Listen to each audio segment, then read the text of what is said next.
Before you watch the video, we kindly ask that you hit the like button. It costs you nothing, helps us a lot. On to the show. Super duty tough work. I told y'all we was coming back with more interviews soon. So this is an interview that I've been wanting to do for a minute with a man that I've known for a long fucking time in this industry. None other than Cryptic One. Cryptic One, what up? Chilling, man. And yeah, we're not going to talk. Well, we are probably going to talk about how long we've known each other. Yeah, let's get that out the way first. Yeah. I met you back in, was it 99, 98? I think it was 98. Yeah, I think it was 98. Yeah. And it might have been on the old, was it ATAC? Or was it ATAC distribution? Message boards. Yes. Yep. For those of you who don't remember ATAC, ATAK was like a spot out of, I think they were in Oakland or somewhere on the West Coast, but they sold tapes and underground CDs and underground music. It was like an online distributor of underground music, and they'd sell a lot of West Coast shit, like Living Legends and shit like that. And, but as a part of the underground movement, when we first started, we started getting our tapes on these sites. You know, you had ATAC, you had Hip Hop Infinity, for those who forget they had a store. Undergroundhiphop.com had a store. Yep. We all had our own stores eventually, but a lot of those Sandbox Automatic. That was key. Felt good about myself when my stuff was on there. Oh man, you felt like you had a record deal if you was on Sandbox Automatic. You know, they used to help us move a lot of products. So Cryptic is a part of a crew called the Addams Family. That's how I started hearing about him. And they were releasing music at the same time as us. And you know, back then we weren't necessarily in each other's cities, but it was everybody were kind of congregating to the same online spaces. And so me and Crip kind of hit it off and kind of became cool, start talking offline. And that kind of just started the whole Addams Family waitlist kind of engagement, like our relationship, because we always have been like extended family. Yep. So like maybe within a year of like us getting cool, like we started going out to New York, staying at Cryptic's crib out in Long Island, like 6 dudes on the floor in his bedroom. Making ordering dominoes. Exactly. You know, and just making music. And you know, Cryptic also, he was, you know, the engineer for the song Alchemy. Me and Aesop Rock, we recorded that at his house, you know. I remember that day very well. Yeah, man. So you know, that's my, you know, Cryptic has been around as long as I've been around. Longer, he's been putting out music longer than me. And so today I want to interview him and talk to him just about something that I've been seeing from him that's very inspiring, which is his reinvention. And Cryptic is a man who's been putting out music for over 20 years. And recently he took a step away several years ago. And since he's come back, he's been on a pivot, if you will. And he's kind of established himself more in the producer space. And that has led to a lot of different opportunities and stuff. He's doing stuff now that I didn't even see him doing vocally some years ago, which is dope, you know, in terms of just like traveling and touring and playing in the new spaces that I'm seeing him pop up in. And it's something that I think a lot of newer artists can get a lot from. And so if you're a younger artist and you're wondering, you know, can you pivot? Can you make a change? Is it possible to start in one place and have a career that has a lot of longevity and still be happily doing some dope shit years later? The answer is yes. And Cryptic is doing that. And so today we're going to talk to him about that on the show. And we're going to break down some lessons and some key things that I saw from him. And so we're going to take a break and we will be right back. We got you stuck off the realness, the most infamous, you heard of us. Official podcast murderers, the show comes equipped with viewpoints to share. Grown man ideas for all those who care and want to grow, so go ahead and download.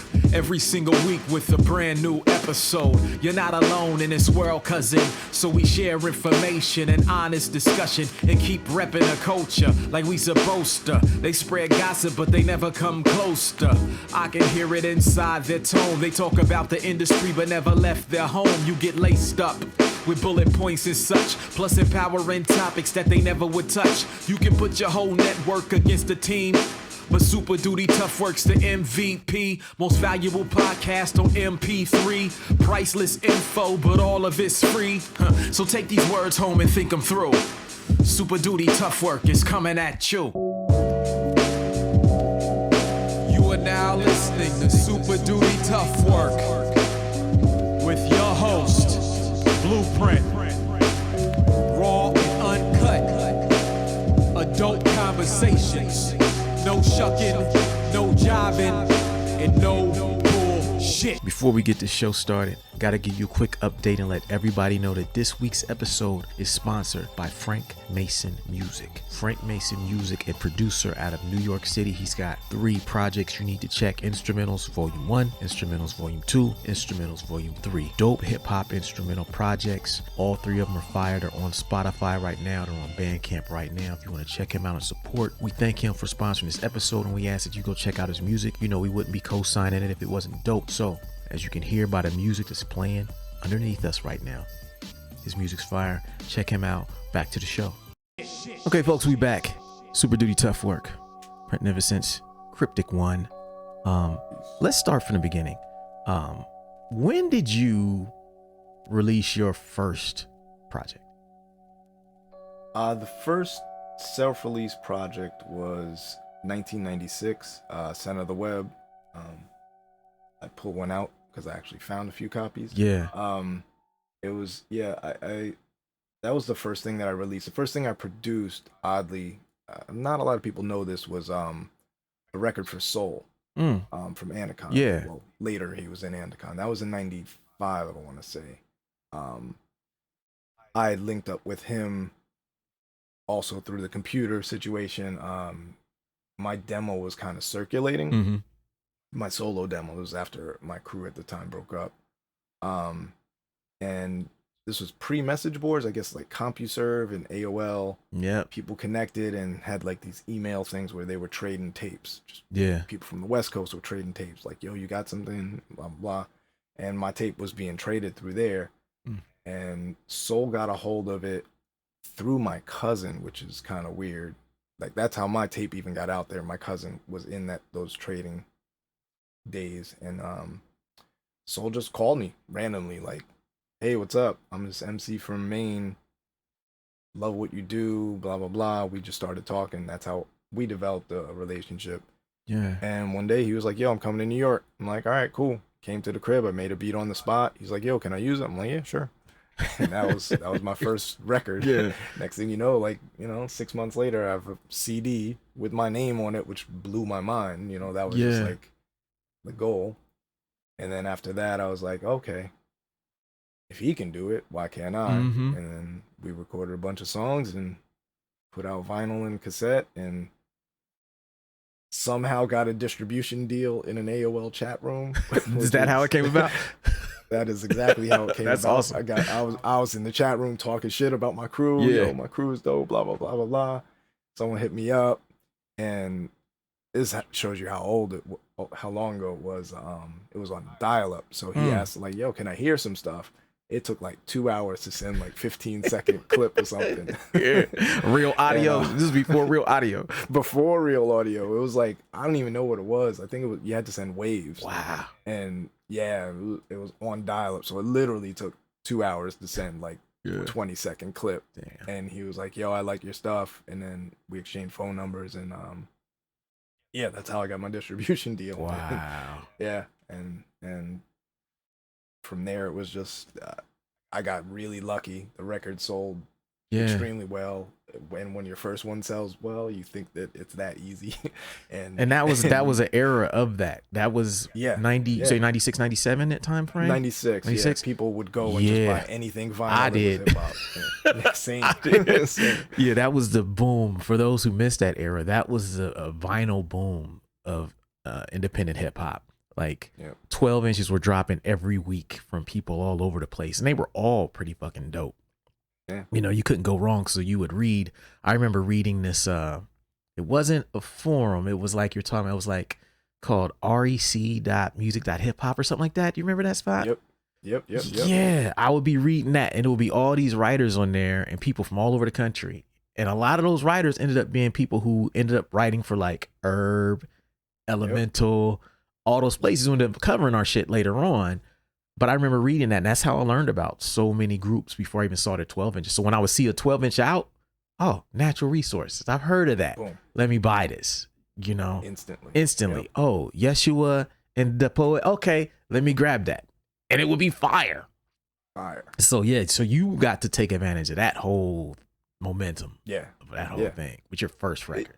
It was amazing. The flip side is you literally think it's always going to be like that, and the next release was not like that at all. I spent a lot more money putting that second one together, and it fucking flopped. Like, I still have copies now. Yeah. Like, I have more ease selling them now just because they're a collector's item than I did back when it was jumping. But, yeah, that's part of the game. Yeah, that's part of the game, man. We all got flops in our catalog. You have to. Yeah, that's part of it. Yeah. It's kind of like they talk about fighting. Like, if you ain't never lost a fight, you ain't never got no fights. No. You know what I'm saying? No. Like, everybody who been in enough fights done lost one or two. Yeah, you got to get punched in the face at some point. right. Rocking your shit. Like, oh, okay. I'm in a real fight right now. Okay. Facts. I could lose. Yeah, that's how releasing music is, man. Nah, that's dope. So when did you start? Because that's 95, 96.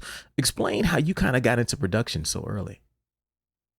I had been producing since, which is wild to me, since 89. That's when I got my first sampler. Yeah. How I got into it was, like, I literally remember the day where it clicked, like, what was happening. Like, I was recording Red Alert, Mr. Magic, Marley Marl, all that stuff, Chuck Chill Out, and heavily into hip hop in the 80s. And it was the day, because Red Alert, he managed Jungle Brothers. Yeah. And he would play their stuff before it got released. So he played Cause I Got It Like That, which the second I heard the beat, I was like, I know that. I know what that is. And I went through my parents' record collection and I found the Sly Family Stone record, and I found that sample and I was like, oh, that's how they do it. Yeah. That's how they make these beats that I'm fascinated by. At the time I was a DJ. I started DJing in '86. I had turntables and tons of wax. So, like, that's when I started reading my parents' record collection, then my aunts and uncles' record collection, any place I could go to get records, and I was finding these samples, and I already had it in my mind, like, when I get a sampler, these are the records I'm sampling. And then I got a pretty crappy sampler. I think it was a Gemini or a Newmark. Basically, it sampled and looped. Yeah. That was it. One sample. Yeah. You press a button. You had to manually press the start and stop. I think I remember that joint. Loop, right? It looked like a mixer. Did it look like a DJ mixer a little bit? Yep. Yeah. And had one big button that said start and stop. And that was the extent of the sampling. And that's when I started making pause tapes combined with that. So I would sample the loop on the sampler and then record that loop to a cassette, and then I'd have a play deck. I'd play that one, and then I'd have another sample, like a bass line. Yeah. Press it and just press it the whole 4 minutes, like literally trying to press it on beat for 4 minutes. And that was how I started making beats. How I got into a different space was,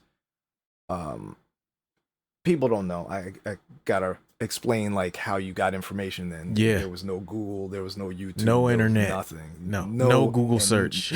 Nope. And no one shared information either. So it was just like magazines was my Google. I'd go to Tower Records and they had an ill magazine section, and I'd sit there. I'd literally sit on the floor flipping through magazines, reading articles before I bought them, because sometimes you buy some garbage and bring it home and you're like mad at yourself for spending, it's like $6 or something on a magazine. Yeah. But I found one article in this, it was a magazine called Home Recording and Audio or something like that. And it was an article about Firehouse Studios, which is where Gangstar's first album was recorded, where a lot of hip hop, it actually makes an appearance in the Wu-Tang drama series, that studio. So in that article, the guy talks about engineering a session with Premiere. So I'm reading everything. He's talking about MIDI. I didn't have any idea what MIDI was. So I'm like, I store that word in my brain. And he said they recorded on an S900 and they sequenced it with an MPC this. And I was like, I didn't know what any of this stuff was. But I'm flipping through one of these magazines and the classifieds in the back, it says that someone's selling an S900, an S950. I'm like, that's the thing that Premiere used. I drove up to Connecticut with nice $500 in cash and bought it. Still have it. It's right here. That's with the little Parada logo still working. Nice. That was the first sampler I got. I got it home and probably no manual. No, I had the manual. Manual? But that shit was that's great. That shit was it was not great. That shit was a different language to me. Basically, I did not understand what was happening. Yeah, I didn't know I needed a keyboard or something MIDI to trigger it. Yeah, like, it has no sequencer, no nothing. So it sat there for like a good 6 months before I even like figured it out. Luckily, they opened a Sam Ash near me, so I was just going there asking questions. Yeah, and, like took a lot of wasting money buying the wrong gear, but eventually I got a sequencer, a hardware sequencer, and learned how to really make beats. And that was it. I was like, that was all I did with my entire life. Like I was just in that room with the sequencer, the keyboard, and sampler, and records. And that sounds like me right when I got my sampler my senior year of college. I literally I had the option. I think I got out of layaway. Hey, I was a college student. I had it in layaway for like a year. Shit wasn't cheap. And I remember getting it the weekend before Thanksgiving break. And we were off for like 6 weeks for Christmas break. And I was like, Mom, I'm not going to come home for Christmas break. Let's stay in college. Literally, all my roommates left. And like you're saying, just me in a room with the sampler and some records. For 6 weeks. No lie, probably didn't shower for a few days. No. Didn't even leave the room. Barely ate. Nothing existed. Nope. And it's funny because you had to have that kind of dedication. And I didn't have no manual with my shit, so it was like I had to literally figure everything out with no one telling me nothing. But that's how it was back then. Like total immersion, immersion. And so from there, you kind of become a producer. The main producer of Addams Family. Now, at what year did you form Addams Family?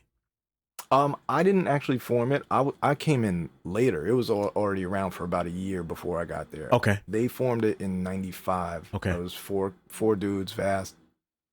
Not sure. Vast Air, Vort Omega. Yeah. Those were two of the originals. Osiris and Genesis. Okay. They all went to like a high school, and it was kind of an art school. Together. And I think, if I remember right, Vass wrote a verse called Addams Family. Yeah. And that just kind of stuck. Yeah. So I met them later through Center of the Web guys, Molecule and Witchcraft. Yeah. The way I met them was kind of crazy. This was when I was shopping my solo demo. And back in those days, there was this thing that you did just to get out there. It wasn't like we had open mics yet. Is like there would be college radio shows who would be like, they'd open the phone lines for MCs to call up and rap.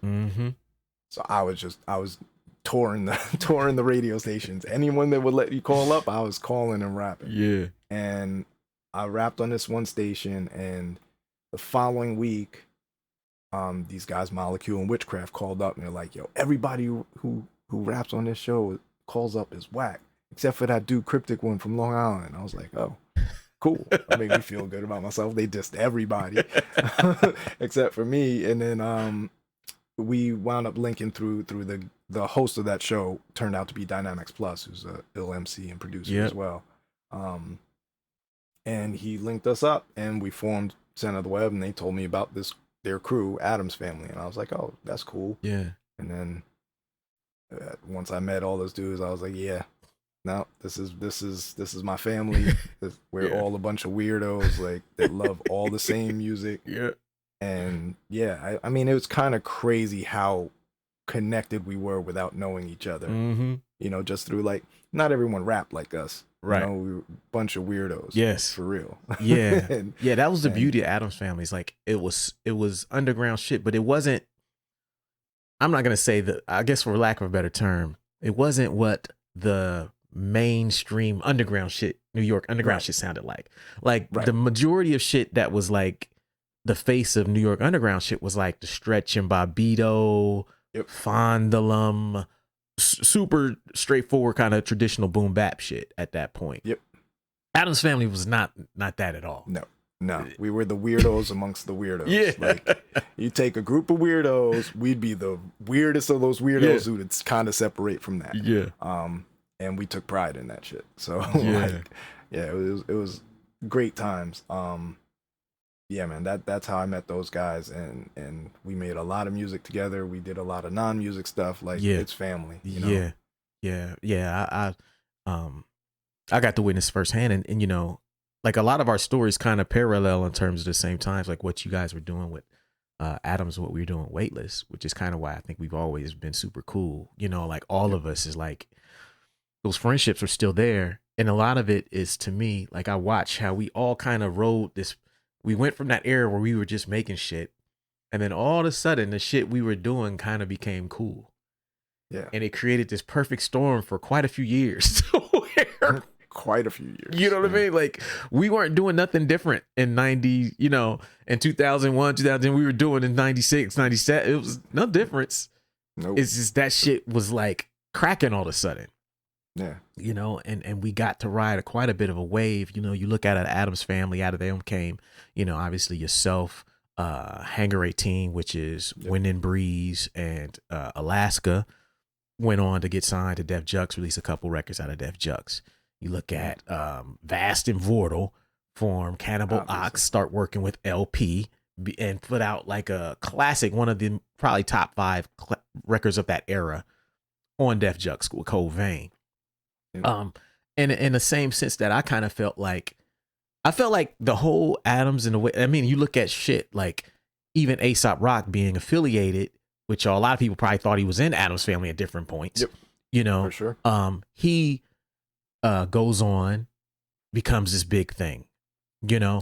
Our first release party, for those who are at home and don't know this trivia, our first album release party, the Greenhouse Effect Up to Speed EP, and the Illogic Never Seen Shadows album, the people we had in to play that show was the Addams Family and Aesop Rock.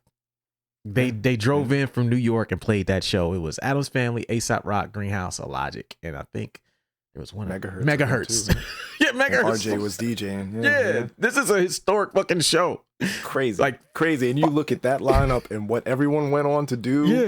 And we, you know, we were just some dudes that knew you from message boards basically then, and you know, everyone kind of built their own lane and their own careers. It's kind of it's nuts, man. Like there's something in the water, kind of. Yeah, and it almost became what I think of as like a feeder system to like the bigger independent labels at that time. Like if you look at Megahertz, Weightless, and Addams Family, how many people or members of that went on to Rhyme Sayers and Def Jux, who were like 2 of the biggest labels at that time? It was like they were just looking at us like, oh, let's just snatch up them. They're dope. Like they were clearly well aware of what the fuck we were doing. Yeah. And absolutely. It was really dope. And so like, what I want to talk about next though is like, because we all had this big ebb and flow where everything was kind of cracking. You know, I'll call it like the bubble, the underground bubble. You know, it was big. Everybody was kind of touring, playing shows, selling merch, moving, getting amazing reviews by press. And then all of a sudden, the bubble kind of burst. Must come down. Yeah. Around 07, the bubble kind of burst for a lot of people. And myself, I watched it, you know, and we're going to take a break though. I don't want to come back and talk about what happened when this thing kind of that we were riding that was, you know, going so well for us kind of faded, and what that prompted you to do next. So we'll take a break and we'll be right back. Once again, this week's episode of Super Duty Tough Work has been sponsored by Frank Mason Music, dope hip hop producer out of New York City. We thank him for sponsoring this episode, and we ask that you go check out one or all three of his instrumental albums that he's got on Spotify. Instrumentals Volume 1, Instrumentals Volume 2, Instrumentals Volume 3, dope music to work out to drive to, zone out to, clean up your house to, all of that. Check out his music. We thank him for sponsoring this episode. Back to the show. This is your weekly reminder that we have two books that you, as a listener or watcher of this podcast, need to absolutely own. The first is The 10 Traits of Successful Hip Hop Artists, and the second is The Social Media Cheat Code. Both of these books were released within the last year. The 10 Traits of Successful Hip Hop Artists is a book where I go through the stories and explain the traits that are behind the success of some of the biggest names in hip hop today. The book has got nothing but amazing feedback. And if you are an artist, business person, whatever you do, if you would like to be inspired and would like to learn more about hip hop along the way and also see some reinforcement of the concepts that we talk about on this podcast, The 10 Traits of Successful Hip Hop is for you. Second book is The Social Media Cheat Code. That is for everyone who listens to this podcast who does not consider themselves an expert or really good at social media. It's not for super experienced people. It's actually for people who are on social media but are not getting the results you need. So what we did is I broke down like 12 or 13 strategies that I use all the time that actually work really well for me. I put it into book. I gave you examples and I tell you how to implement it. That's a book you absolutely need as a listener to this podcast, watcher of this podcast. If you're on YouTube, supporting these books actually goes a long way towards supporting the podcast. So to support the show, if you like what we do, obviously we don't necessarily get paid to do this shit. So support the products and services that we create. And these two books are a big part of that. We appreciate your support, and back to the show.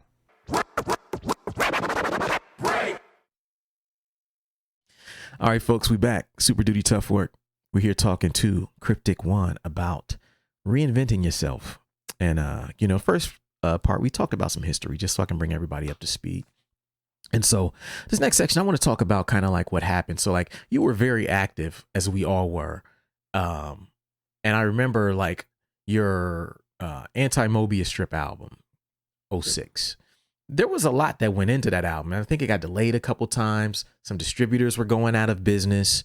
This is when things started kind of going bad for all of us. And Cryptic runs the label, CP Records, as I run Weightless. And so we saw all of this go firsthand, where we had records that were selling out that we weren't getting paid for. We had distributors who were just like disappearing, labels who were not paying artists. Yep. You had chains of record stores dying, just vanishing. Like all of a sudden it was like this perfectly bad storm that kind of, and then you had along with that you had the press kind of turned against us. Not even like ignored us.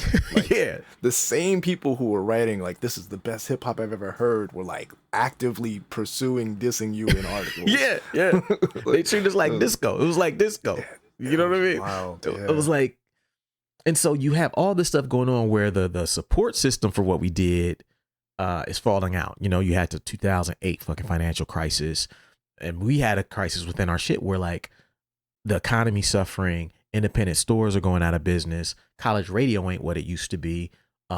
It's a lot of these magazines as well that we used to get, written up by are going out as well. Yep. And the press that is still there is kind of clowning us now, going out of their way to kind of talk shit about us. Like for several years, being an underground rapper or being an underground artist, period, or was a pejorative. Underground was a pejorative. Like, oh, backpack rap, like people would make fun. Rap, nerd rap, nerd space rap, like whatever they're found a million ways to diss it, Yeah, and it had an impact on all of us, especially those who were running labels or prolific at that time. So like, I like just to hear kind of like, what were you seeing at that time, and how did that impact what you thought would be the future of this shit? Well, when I look back on that time, and I speak about it, I actually got out before the bubble burst. Yeah. Like I vanished around 2006, early 2007. Yeah. And I wish that I could say I saw the writing on the wall and I'm a genius and all that other shit. But I got out for other reasons. Yeah. And then I look back, I'm like, oh, thank I made the right decision. I got out because I saw it crumbling because I was watching from afar. I got out mostly like partly for like the stress of it. Mm-hmm. Like anyone who has this fantasy that releasing independent music is like this glamorous life. It's a grind, and if you're running a label where you're responsible for multiple things and literally you don't have a staff, like you're doing everything pretty much. Yeah. And if you're not doing it, you're overseeing it. It's a stressful life for not much reward financially.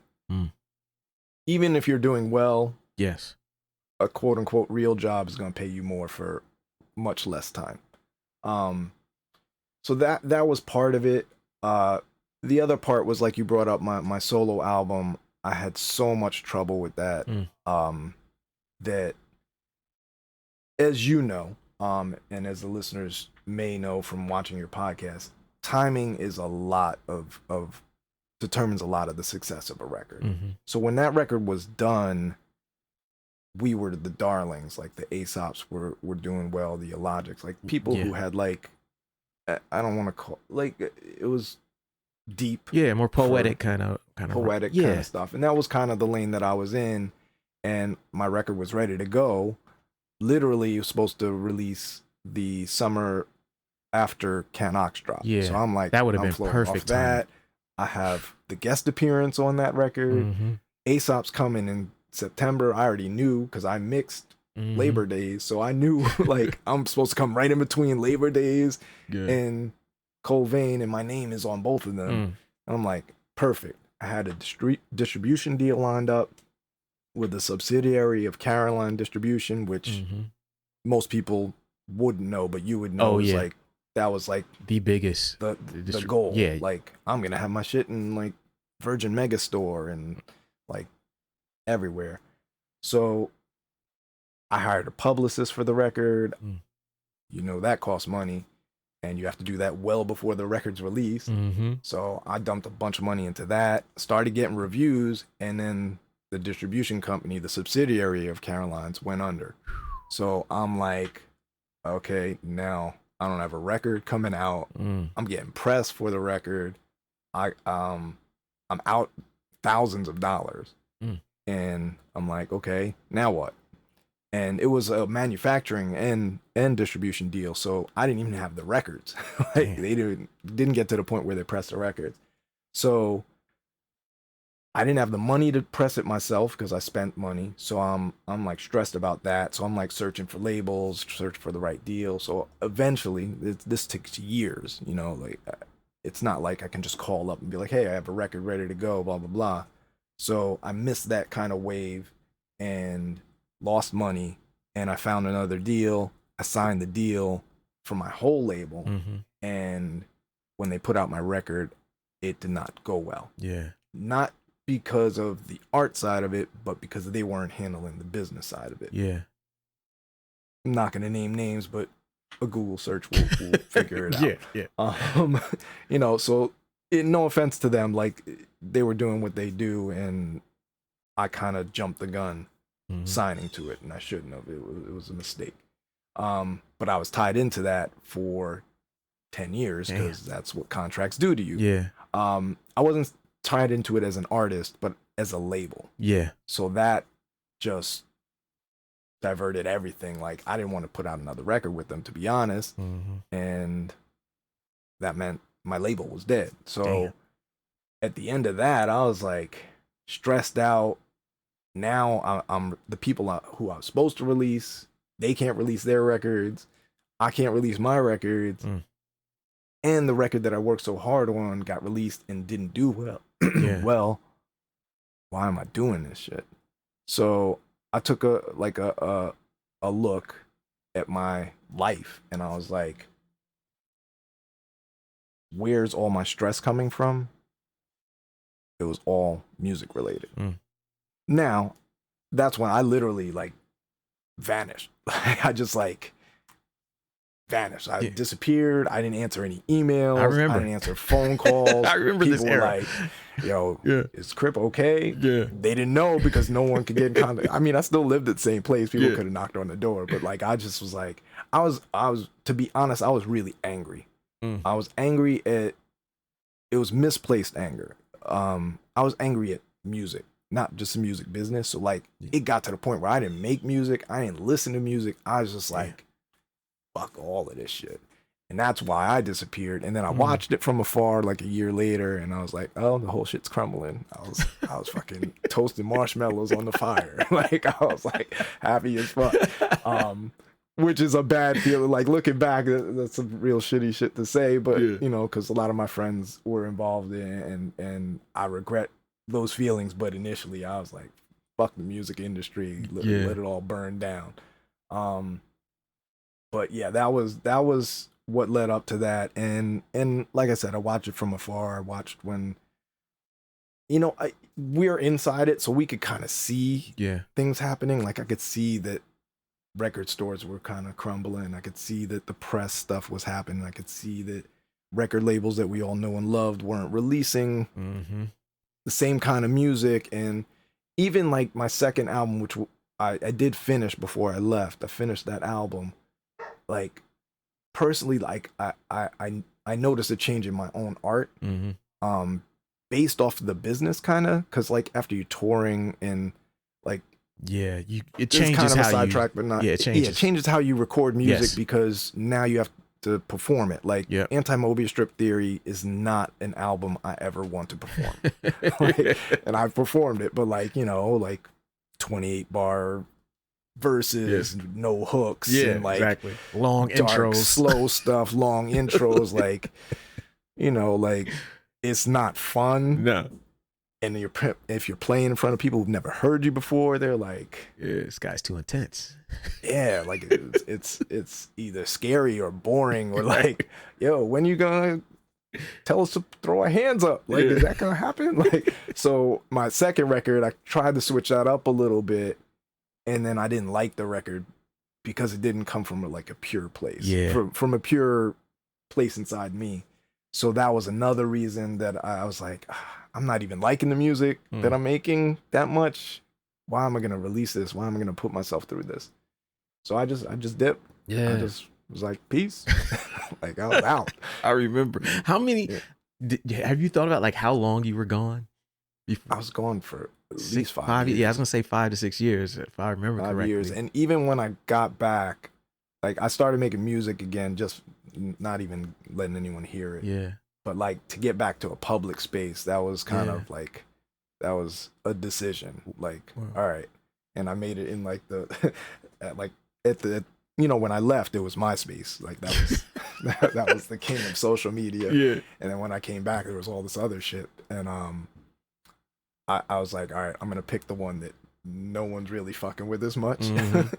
So I got on Tumblr. I made a Tumblr account. And I just started posting stuff on there. And I'm like, no one's gonna notice this shit. And then people started finding me. I was like, oh shit. Yeah. How did you get the love back for music? Honestly, like, I there were 3 things that made me pick it up again, weirdly. And these 3 things are kind of bugged. And not bugged, but like, I don't think my fans would get it. Yeah. But you will get it. I picked up Jay-Z's book, Encoded, and I was just reading his process, and I was like, oh yeah, that's familiar to me.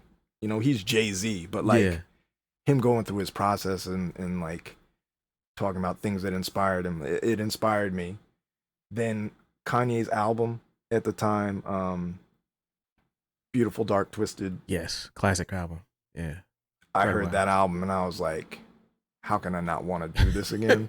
Like, that, and weirdly, Odd Future. Like, that was like the perfect storm for me, because I looked at Odd Future like, these are a bunch of weirdos that is on the outcasts of everything, and they're making it work, and no one really understands them, and they're just fascinating to watch, and it reminded me of those Addams Family days. Yeah. So I'm like, all right, I got the bug again. I bought Logic that day, I think, that I saw, I listened to Kanye's album. I bought Logic, and I just started making beats again. And that was it. I was like, it's fun again. Yeah. That there was no pressure of like, I'm not making this for anyone but myself. Yeah. Because frankly, at the time, I was like, no one else is gonna hear this shit. So like, I have one person to please. That's one audience. I can do that. Yeah. And it just became fun. So like, the philosophy I went through after that was like, I'm not doing anything music related that isn't fun. Obviously that's changed a little because the second business and money gets involved, fun goes out the door. Right. Like it kind of does. But like, as far as like the creative part of it, like, I'm making this shit for me, and I'll figure out who else is going to be down with it, and I'll push it to them. But I'm not like trying to, I guess back in those days as underground artists, you kind of always have the dreams of like, I'm going to blow up. Yeah. And I saw a lot of my friends kind of blow up on a scale, so like that was always the goal, and came back, that's not the goal at all. Like, if it happens, cool, but like, yeah, even that, it fills me with a little anxiety thinking about like, if I blew up right now, like, I don't want to deal with that fucking pressure. Only send me the check. Yeah, only somebody who's been through what we've been through can look at it with that much like impartiality. You know what I'm saying? Because like the average person who's just getting into that shit, they can't imagine a world where you're like, man, I really don't want that kind of attention. Like, I've been in the front, and I really am kind of enjoying not being there. Like, I'm happy right now. Yeah. Why do I want to rock that boat? You know what I'm saying? That's what COVID did to me. Like, COVID has me like, you know what? It's kind of cool not having to post nothing. Like I'm chill. I haven't really posted much. Every blue moon I'll post a beat or something. I haven't released a record in 4 years. I'm like, wow, I have a day job where no one knows shit about this. That's amazing. It's fucking refreshing as shit. I'm like, wait a fucking minute. I can see why certain people don't want to disturb this shit. Yeah, no, man, that like, at the end of the day, why are we living life, right? If we're not enjoying it. Yeah. Right? And like, putting all that pressure on yourself and external people, letting people put pressure on you. Because we're in charge of that shit. Like, you can say other people pressured you, but you could ignore that or not. That's a conscious decision we make. So like, once you're free of that, life is fucking beautiful. And it really is. You're like, oh shit, I woke up, I'm not stressed today. Yeah, dude. That's a great feeling, man. That's been me for a year. Nice. I had 2 years of constant pressure. Like, is this thing gonna come back? Am I ever gonna have a career? What happened? I didn't even get to put out no music, and the industry got destroyed. Like, what the fuck? None of this is within my control. You were touring hard too, so like that, just pulling that rug from under you, man. That years of income out the window, just years. So you're like, oh, I just lost 2 years worth of salary. Oh man, ain't worked for 2 years. And not only did I lose the 2 years of income, I just spent all the savings that I had sitting over there to make it through the 2 years. That was what COVID did to me. The savings, don't exist no more. Like, we trying to rebuild. Yeah, man. Yeah, man. So we're gonna take a quick break, but when we come back, I want to talk about kind of like you're repositioning yourself, because that's, now that we kind of know, it's dope to see, because everything you're doing now, it looks like that to me. It looks like you're just doing shit because you enjoy it, for the love. And obviously there is some, when you start putting out records, like you're saying, you do want to at least have those records heard. But like, what you do now, what you put out now is such a reflection of a different kind of personality and an attitude towards it, which is much brighter, which is kind of, refreshing to see. So I want to take a break, and then we'll be right back.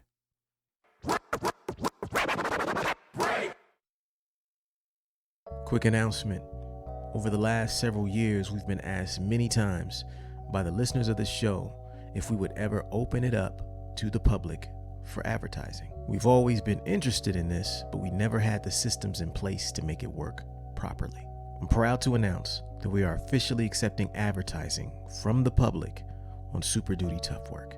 Meaning, if you're a small business owner or an artist and you'd like to create more awareness about your product, service, or release on the Super Duty Tough Work podcast, we're now in a position to do that. For more information, email us at superdutytoughwork@weightless.net. Again, that's superdutytoughwork@weightless.net. Email us there. Tell us a little bit about who you are, what you would like to promote, and we'll get back to you as soon as possible to let you know if we think it's a good fit and what the next steps are. Thank you for your time. Back to the show.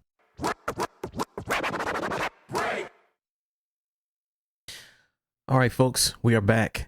Super Duty Tough Work, talking to Cryptic One, my brother from another mother. You know, we used to go club hopping in New York. You know, I don't know if he remembers. I told that story. Really? Yo, I told that story like this week to my girlfriend. I was like, I'm gonna interrupt the podcast with this little story about Print. Print came. I don't know. You were by yourself, right? Yeah, I think I was by myself that time. Yeah. So I think me and you just hung out. I'm like, we're gonna do some non-hip hop underground shit. I'm gonna show you New York. Yeah. Like New York. Yeah. And we went to a club called APT. Oh yeah.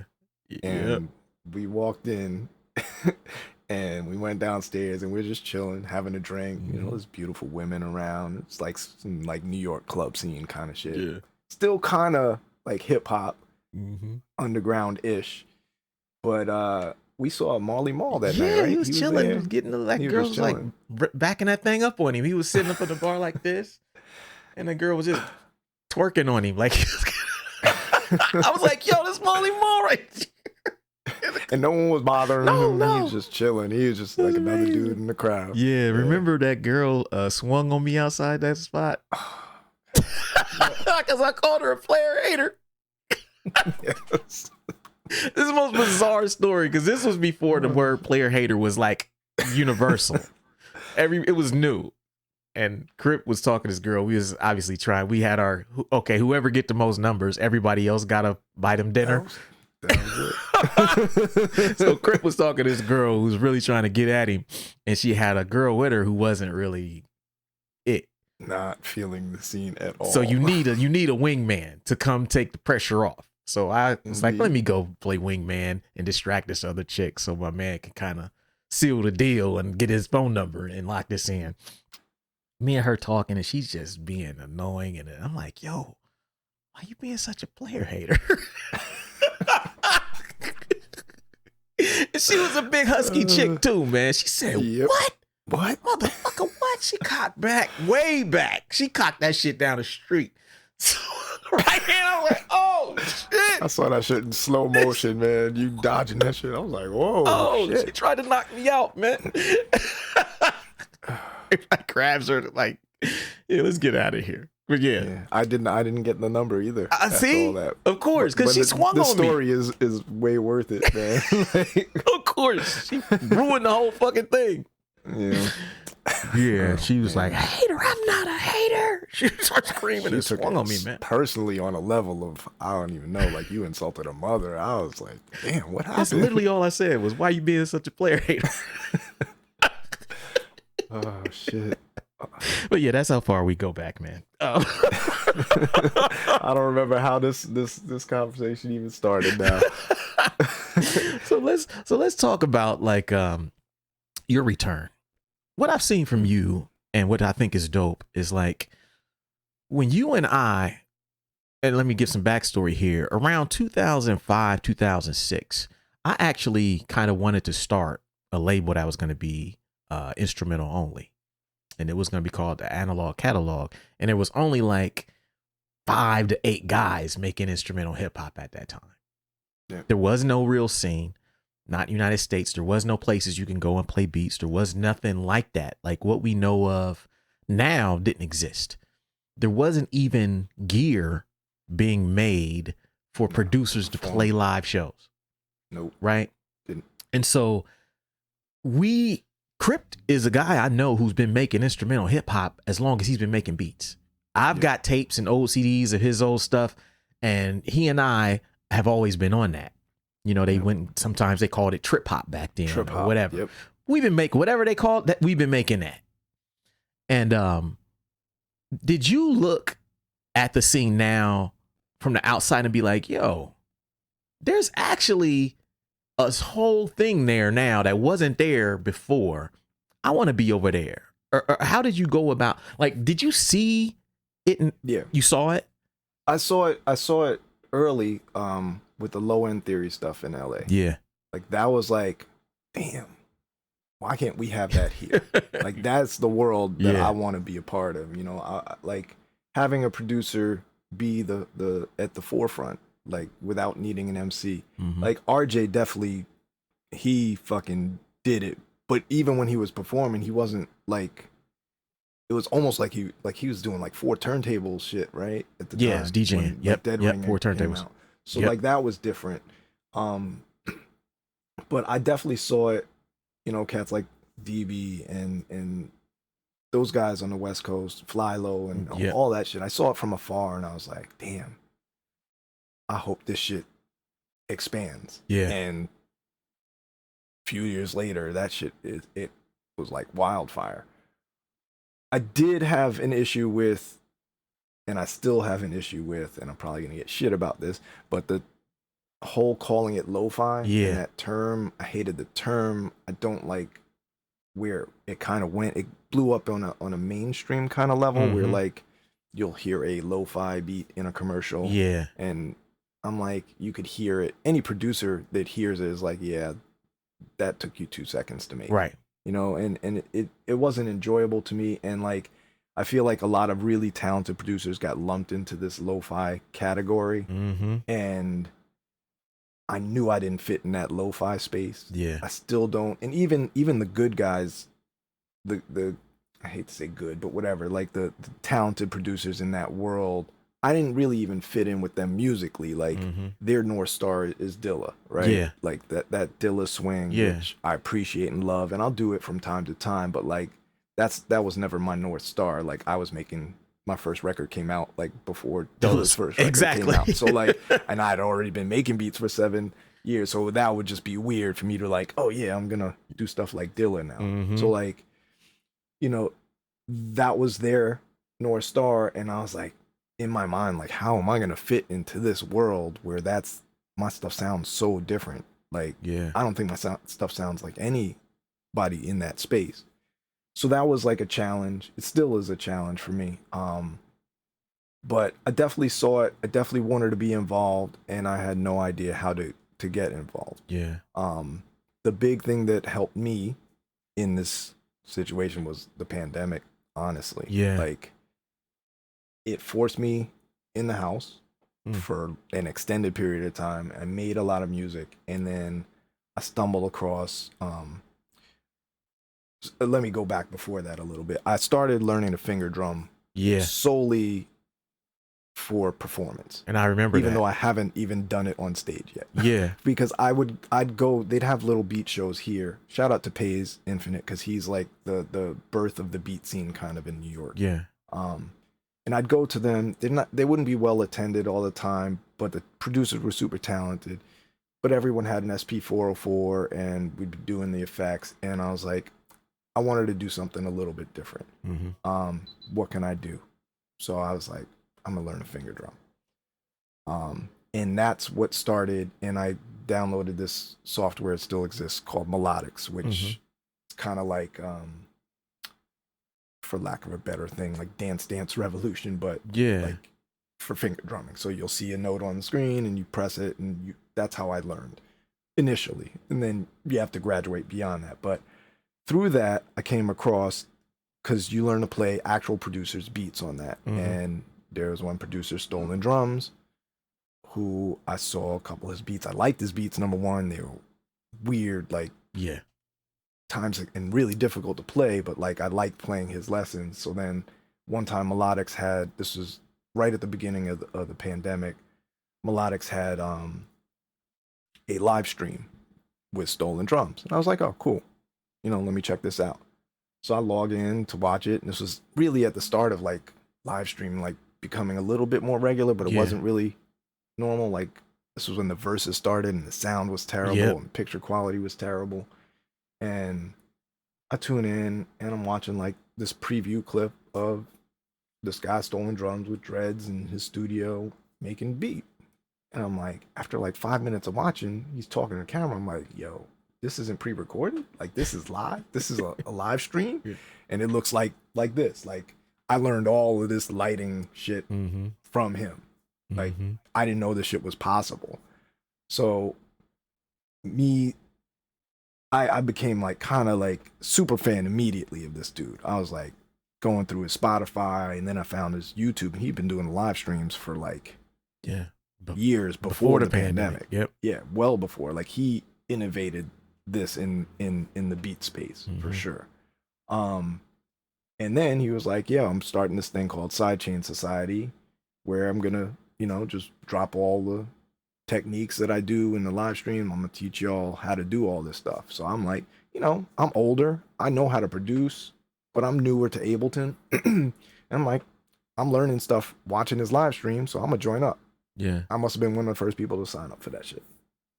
And through that thing blew up into something that I don't think even he expected. It's just like a community of producers of various like levels of accomplishments, all the way from like Grammy to here's my first beat. And they're all in the same space, and everyone has respect for each other.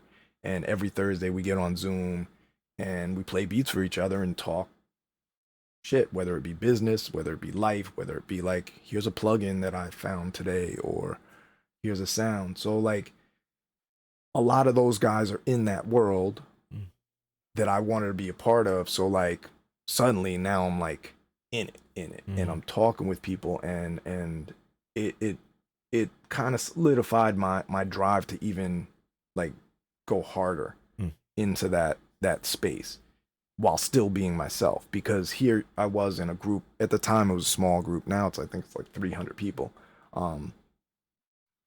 where everyone sounds like them. But we're all kind of still in the same genre. And that blew me away. Which that was one of the things that kind of steered me away from lo-fi, because I started to feel like a lot of them started to sound the same to me. But here, what, like I can do a blindfold taste test. You can play me a Pinstripe Cousin beat, and I'm like, yep, that's Pin. You play me Matthew Jameson, yep, that's Matt. Like, they have their own signature sound. And it was through that community that really made me love this shit again. Like I loved it. I loved making it for myself, but here I was sharing it again, and it just kind of reminded me to bring back to childhood.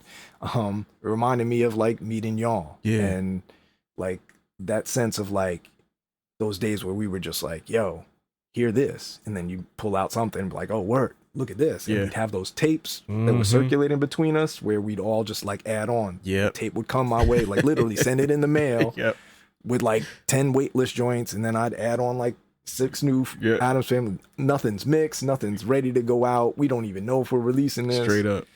Straight up. And like it just kind of reminded me of that energy, and that shit hooked me, man.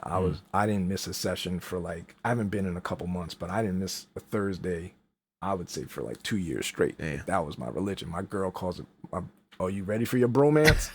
I come in the studio, I close the door. She knows not to bother me. And those sessions run long sometimes. They start at noon. And sometimes we'll go to like 5 a.m. Damn. Like, yeah. And drums is there for the whole shit. More power to them. We pop in and out. But yeah, man, it's I can't say enough about it. Y'all, I get nothing from it, but if you're a producer and you're not part of Sidechain, you're missing out. Even if you can't make the Zoom sessions, just the information alone is mind-blowing. Like we started this conversation talking about nobody knew anything, and there was no YouTube. This is like everyone just sharing information. No one's holding back. Like back in the days, we wouldn't tell you what we sample. We wouldn't tell you what equipment we use. We cover labels. Like everyone's just open. That's dope. And no one sounds alike. So it's not the tools, it's the person. Yeah. Which was one of the things we all know, but like seeing it firsthand was kind of great. Yeah. So that's a big part of it. And I kind of should have rewound to another part of it, was like, I don't know if you remember on Instagram when I first started coming back, I started Beat a doing day. this thing called Beat a Day. Yes, Yeah. yes. That was everything. That's what really started my love for it. It built my skills. And for those that don't know, Beat a Day, literally I wasn't making a lot of beats and I wanted to, and I had maybe like 50 followers at the time, it's mostly friends and family. Yeah. And I just posted a beat with a video of my dog running around the backyard. Yep. And I did a hashtag, a beat every day for 100 days. And I pressed send. And then the next morning I woke up and I looked at that shit and I was like, fuck. Now I'm committed. Yep. For the next 99 days, I have to make a beat every day. Am I stupid? And edit a video to go with it. And edit a video. Yeah. Yes. Not just the beat. No, which that after doing 3 or 4, you're like, damn, I'm out of ideas. Now what do I do? Right. But yeah, so that like lit a fire under my ass, and now it's kind of cool to see that it's kind of a regular thing in the producer community. They call it a producer challenge. Like, I'm gonna do a 30-day challenge where I make a beat every day and upload it. Yeah. And like, I'm like, I don't want to take credit, but you was the first person I seen do that shit. I was the first person I seen to do it, and that was 2014 or 13. But that shit, I did that shit for 3 years, and then it got to the point where we talked about before. I started pressuring myself. I'm like, all right, I got to get ready for season 4, and like it became like that's just how my mind works. It eventually gets there. Like, I find something pure, and then I'm like, how can I make it bigger? How can I make it better? How can I corrupt it? Exactly. It's pure idea. How can I fuck this up?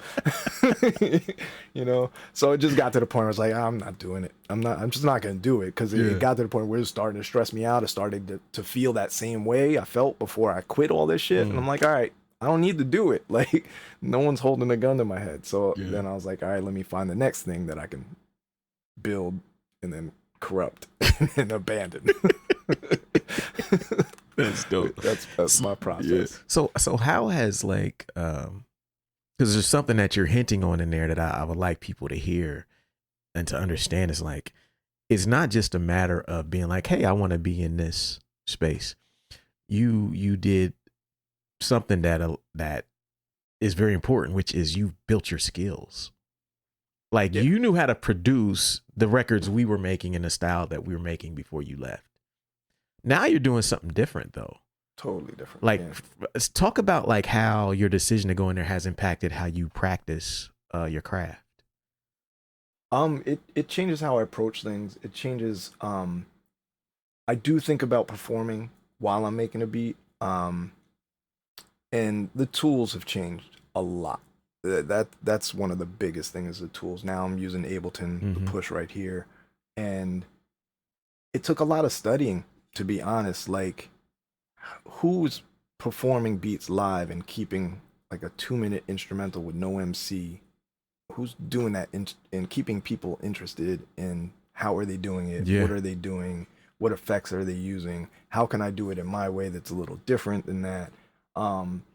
I think a lot of it, more than anything, I mean, obviously there's the physical practicing of it, like learning to do the shit, but like kind of just deciding that I need to study everybody and pick pieces of the things that I like and abandon the things I don't like. And it's still a process. Like, every show I do something different because I'm still learning, I'm still adding, and that is everything. Like, for me, like, learning new things is, and I know it's the same way with you, because you started off making beats and rhymes, and then recording and mixing became important, and now there's video in the mix, and sound design and web design, and we always learning something new, and it's one of the things that keeps me wanting to continue this. So like, this was like, wide open. Like there's so much I can learn,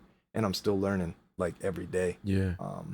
Even when I came out there recently, when I saw you for a Logic show, like I did things on stage. Like I was in the hotel room earlier, like, all right, let me try this. Yeah. Oh, that works. I'm gonna try that on stage. Cool. So like I just stay in that mentality of just trying to do something different every show, learn something. And like I said at the beginning of this, I started off like I wanted to do something completely different with finger drumming on stage, and like I haven't gotten there yet. Yeah. But that's still something I still practicing and trying to get that on stage, because I think that's another thing that'll kind of separate me. But there are a lot of people in that space, right, that are finger drummers. I don't, and no offense to them, obviously, like talented dudes. I don't want to be known as a finger drummer. Exactly. I just want to be known as a beat dude who sometimes at a show he may finger drum, Yeah. Which I don't know why I don't want to be known as that, because someone called me that, and my first reaction was like, nah. I'm a producer, man. Yeah, that's just one part of it. That's a tool, yeah, that I use sometimes. But yeah, I don't know why I take offense to that, but yeah, the same reason somebody would take offense to being called a lo-fi artist. If they... Right. Because you and I know, the average person might not know, but we see a lot of these people finger drumming. If they were like the dopest producers, we would gladly wear that title. Right. Oh yeah. But a lot of them are not. Yeah. They're amazing finger drummers, but you can't necessarily listen to their work. Right. Compositionally. Right. Like if I wasn't watching it, right, would I still like it? That to me is like a big distinction. There are a couple. There are definitely a couple, and I know some of them personally. Yeah. And I can close my eyes, and when I hear your shit, I'm like, yo, that shit is dope. And then I open my eyes, and I'm like, oh shit, that shit is crazy. Exactly. Like, the fact that you're doing all that shit live. But then yeah, you're right. Like there's some people where it's kind of like a video game. Yeah. And it's just like you're pressing buttons and sound is coming and it's on beat and it's Would I bump that beat? No. And it banging in the Jeep. Right. It's not. But what you kind of touched on too is like, is it true that from what I see, it seems like you've played more shows as a producer than you ever played as a solo MC? It's got to be totally no. Yeah. No, I definitely played more shows as an MC. Yeah, as a solo MC. I mean, I know in groups and stuff like that. Because I did one tour where it was kind of like it was like 50 dates. So I don't think I've done 50 shows this year. I maybe done like 35 or 40 or something. You've done 35 shows, producer shows this year? I did at least 30. Damn. Which is yeah. That's one of the things I told myself at the beginning of this year is like I did maybe 3 shows last year. Yeah. And then I was like, I'm gonna make it a point. Number one, I'm gonna say yes to everything. Yeah. This is something that we have not touched on that I think is important, is that I looked at it like I'm a brand new artist. I'm unknown. I'm gonna say yes to every opportunity to get on stage, whether it pays me or not. Yeah. I'm gonna get out there like nobody knows me. And for real, in this space, nobody really knows me. There's a few that know me, but like in the instrumental world, I'm not known. So swallow a little bit of the pride and like, yeah, I'll do that show. Sure, let's go. Yeah. And I didn't say no to any shows this year unless it was like I just couldn't do it because I have some family engagements or my girls made plans for us and I'm like, I can't do that show. I'm not breaking up over this shit. But I did a lot of shows just on like Why is that attitude so important for you to have? Number one, it gets me on stages, gets me better at performing. Like I didn't get good at performing rap shit until I was dumped into like, you're doing 50 shows in the next 60 days, you better figure it out. Yeah. Like my shows before that, I rehearsed, but I didn't have it. Like, you're a seasoned touring musician. So like in those early stages, you could rap. You could do some crowd stuff, but you didn't have routines. You didn't like, what people don't understand is an MC performing. It's borderline like stand-up comedy to a degree. Like you have to have skits in between, and they come off as like spontaneous things, but you've done these shits every night for the last 20 nights in a row.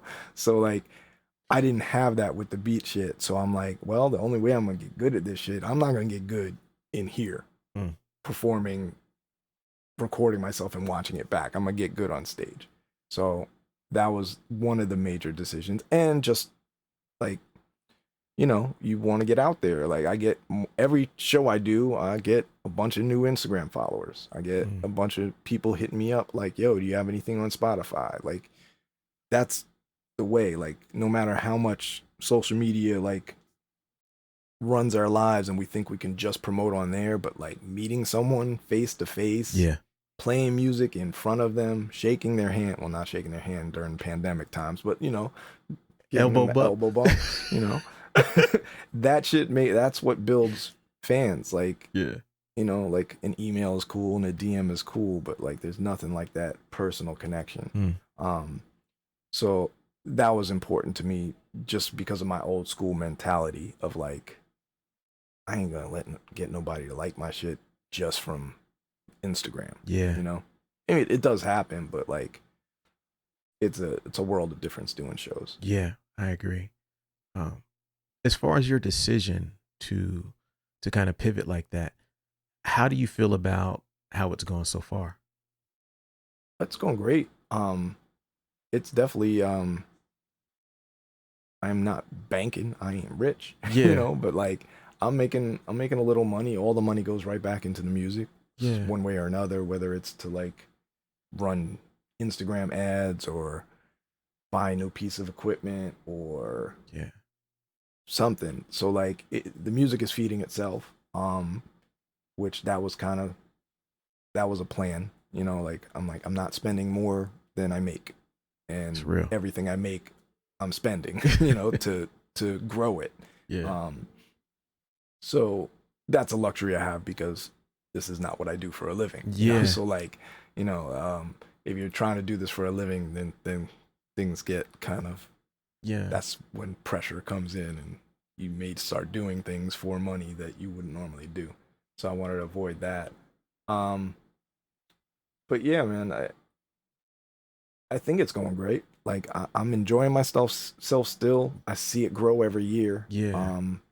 And I'm doing more shows. I think I'm gonna calm down on the shows a little bit next year, even though like 35 or whatever I did is kind of a good number, but it's not outlandish. But I want to get back to the studio and creating, because for some reason I have a brain that like when I'm focused on shows, I don't really create that much. I'm the same. And then like once I did that last show this year, I just felt like, and I'm like, okay, now what?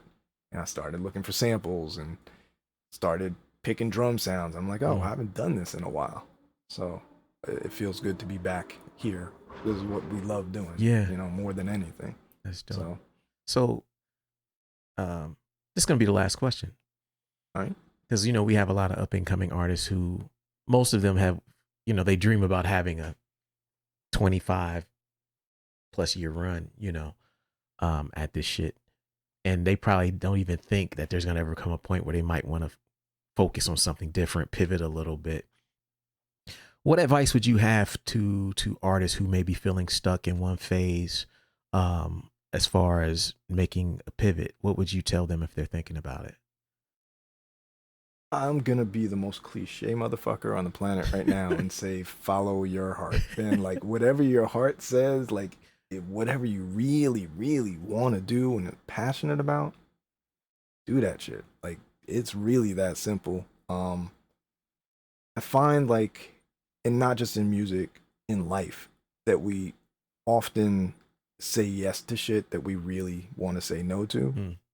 And sometimes we'll say no to shit that we really want to say yes to.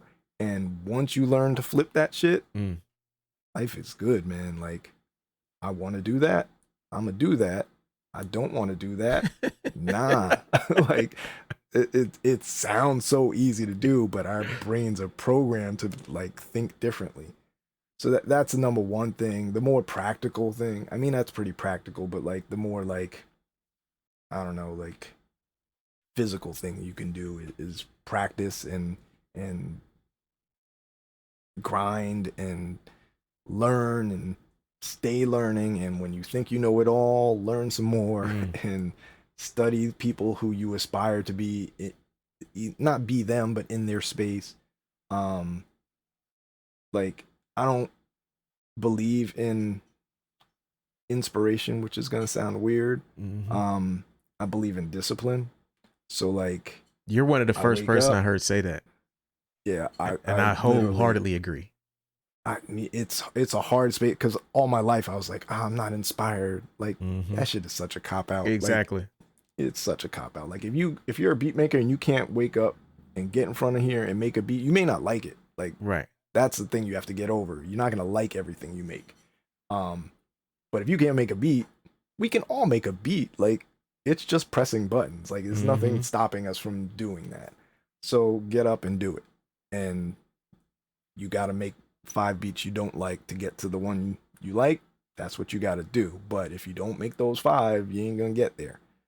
So, like, I don't believe in inspiration. Like, I literally was going to make a t-shirt that said, fuck inspiration. Like, and in small print is like, discipline matters or some shit like that. Yeah. But, yeah, that has become my motto. That is something I live by. I try to live by. It's not always easy.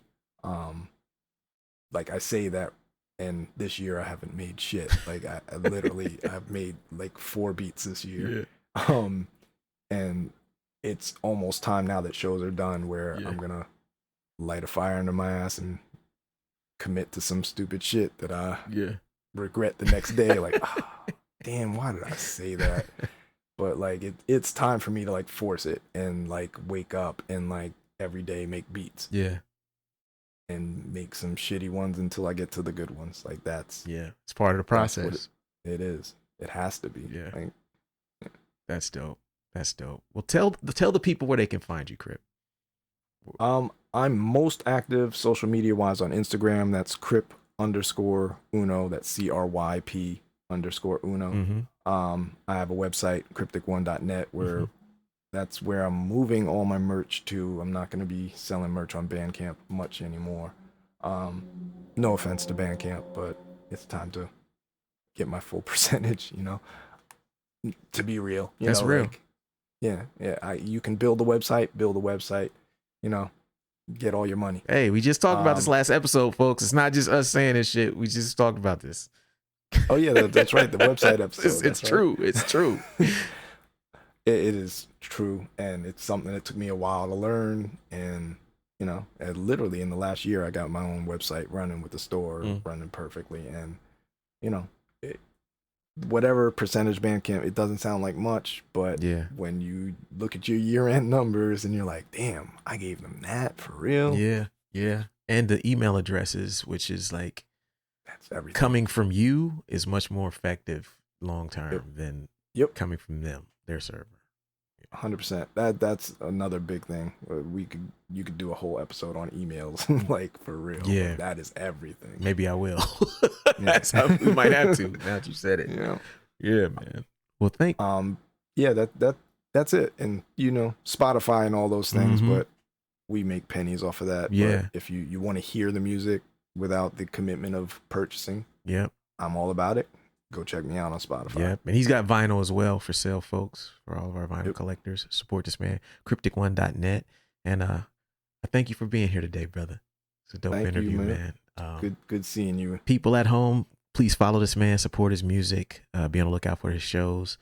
And he's doing some dope stuff on production. He's got a catalog that goes back to fucking 89 to fucking 2023 is about to be. This is amazing, right? That's crazy. 30 fucking years in the game, you know, releasing music. There's some lessons here. For those of you at home, you want to reinvent yourself, you think about pivoting, don't be afraid. And that's it for this week. See y'all next week. Peace, y'all. Peace. Thank you for listening to Super Duty Tough Work. Subscribe to the podcast on iTunes. Follow the podcast on SoundCloud. Peace. styles already that's more complex that nobody know about. I mean, super duty tough work.